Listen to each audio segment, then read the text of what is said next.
प्रमोद बोरो हटाओ, बीटीसी बचाओ।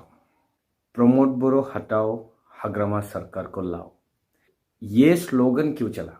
और एक तरफा अगर हम देखें तो माननीय हमारा ईएम रंजीत बसुमतारी वो कहते हैं कि हाग्रामा मोहिलारी एक ग्रास हॉपर की तरह, जो सूखा हुआ ग्रास हॉपर होते हैं ना, जलते हुए अंगार में आकर के खुद भस्म होने के लिए जा रहे हैं हाग्रामा मोहिलारी जी बोल करके हमारे बीटीआर के माननीय ईएम रंजीत बसुमतारी ये कह रहे हैं। तो हम बात करेंगे वीडियो के बीच में, खास करके यही टॉपिक के बारे में बात करेंगे। फिलहाल तो बात करते हैं हमारे जो यूपीपीएल पार्टी के माननीय जनरल सेक्रेटरी राजू नार्जारी जी। वो कहते हैं कि बीते 17 साल में बीटीसी में जो सरकार था, यानी कि हाग्रामा मोहिलारी जी का सरकार, बीपीएफ पार्टी का सरकार था, जब मतलब बहुत दंगे हुए और बमबारी हुए, वो ये कह रहे हैं। लेकिन इस चीज को समझने के लिए हमें पीछे अगर मुड़ के देखें तो हम क्या देखें, उस वक्त एक नारा चल रहा था, एक आंदोलन चल रहा था कि डिवाइड असम 50। एंड अगर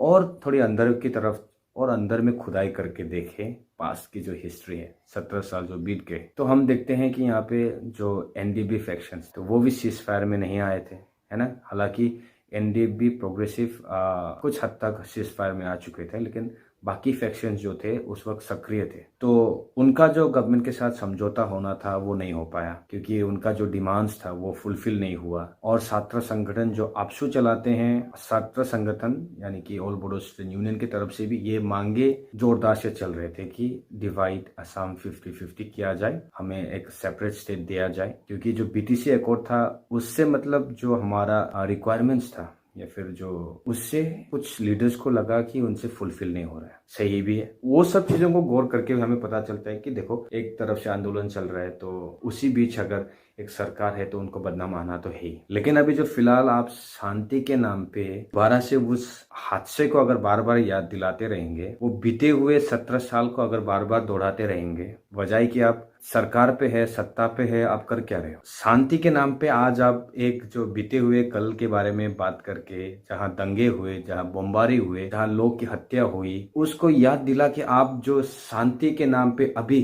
आप लोगों के दिल में क्या जगाना चाहते हैं। क्योंकि ये नहीं कि सब कोई बीटीआर से खुश है, इनमें से आधे लोग बीटीसी में जो सेक्रीफाइस किए हैं, क्या उन्हें गुस्सा नहीं आएगा? बीटीसी के लिए जितने भी लोग सेक्रीफाइस किए, वो क्या सेक्रीफाइस नहीं था? उनके सेक्रीफाइस की वजह से आज हम बीटीआर तक पहुंचे, उनके वजह से आज हमारे इलाके में कुछ हद तक हमें डेवलपमेंट्स देखने को मिला। पासे में हॉस्पिटल, सिविल हॉस्पिटल से लेकर के, सड़क से लेकर के, सरकारी घर से लेकर के, वाटर सप्लाई से लेकर के 4 जिले बने, बक्सा, उदालगुरी, चिरांग, कोकराझार, एक काउंसिल बना, एक अपनी पहचान बना। ये क्या था एक्चुअली? ये डेवलपमेंट नहीं था।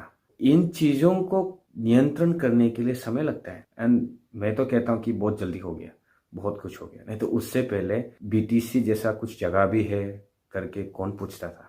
असम से कोई भी मंत्री विधायक आते थे क्या पहले? आज से 17 साल पहले नहीं आते थे, क्योंकि सड़क ही नहीं थे, तो आएंगे क्या? मैप में था कि नहीं वो भी पता नहीं। चारों तरफ अगर हम घूम करके देखें, आज से 17 साल पहले यहाँ पे लोगों का रहना, उनका खाना पीना, उनका कल्चर, घर वगैरह, उनका आर्थिक कंडीशन कैसा था? बहुत बदतर। आज के समय में हम उस चीज को कंपेयर करके देखें तो बहुत सी चीजें अभी उभर के आ जाएंगे। तो इस वीडियो पे नहीं, अगले वीडियो पे फिर कभी समय मिलने से आप सब अगर रिक्वेस्ट करते तो उन सब के बारे में एक लंबा सा वीडियो बनाऊंगा। तो कंडीशन ऐसा है कि अभी बहुत फास्ट डेवलप किए हैं हम लोग। असम के कुछ इलाकों को कंपेयर करें तो बहुत कह सकते हैं कि हम लोग 80% उनसे बेहतर है। हालांकि दूसरे काउंसिल से कंपेयर भी करें तो फिर भी बीटीसी बहुत अच्छा है। तो हम यहाँ पे रहते हैं, सब मिल करके रहने के लिए कोशिश कर रहे हैं, लेकिन बीच बीच में इन लोगों की तरह नेता, इन जैसे नेता कुछ आ जाते हैं बीच में, जो कि लोगों के बीच में एक भड़काऊ मैसेज देते, लोगों को उलझाए रखते हैं। मैं इसलिए नहीं कह रहा हूँ कि यूपीपीएल और बीजेपी अलायंस से तो मैं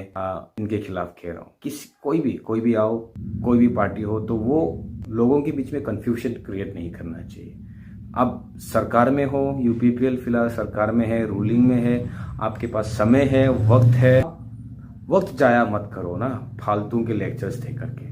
लोगों को बताओ आपने किया है क्या है अभी तक। लोगों को यह मैसेज दो कि हमारे ऐसे ऐसे आने वाले स्कीम से, ऐसे ऐसे पॉलिसी से, प्लान से जो हम लोग आने वाले दिन में इसको अडॉप्ट करते जाएंगे और आप सबका भला भी होगा। इस चीज को कहने के बजाय आप लोग बीते हुए कल को याद करके, बीते हुए कल को आज को दिखा करके, क्या इससे डेवलपमेंट आने वाले हैं? क्या लोगों को इससे बेनिफिट होने वाले हैं? नहीं होगा। और ये महाशय कहते हैं कि Arunodaya schemes, ration card, land rights और सेल्फ हेल्प ग्रुप की महिलाओं को 75,000 करके दिए हैं। क्या सच में दिए हैं 75,000? क्या अरुणोदय स्कीम बीटीआर गवर्नमेंट की स्कीम से आते हैं? प्रमोट ब्यूरो हटाओ, बीटीसी बचाओ का नारा इसलिए निकला क्योंकि क्रेडिट ले रहे हैं। बस आपके कंधे पे बंदूक कोई रख दिए, वो चला रहे हैं और आप चलते जा रहे हैं। अरुणोदय स्कीम्स तो हम लोग सीधे हम लोग जानते हैं कि ये स्टेट गवर्नमेंट का स्कीम्स है। राशन कार्ड तो पहले भी मिलता आया है सभी लोगों को और आगे भी मिलते रहेंगे। इसमें सरकार पीपीएल होना जरूरी नहीं है। इनमें कोई भी पार्टी आओ, वो भी अगर सरकार में आते हैं तो वो भी राशन कार्ड देंगे या फिर लोगों को मिलता रहेगा। सरकारी घर जो है, आईवाई की घर, सभी तो सेंट्रल फंडिंग है। और बचा क्या है?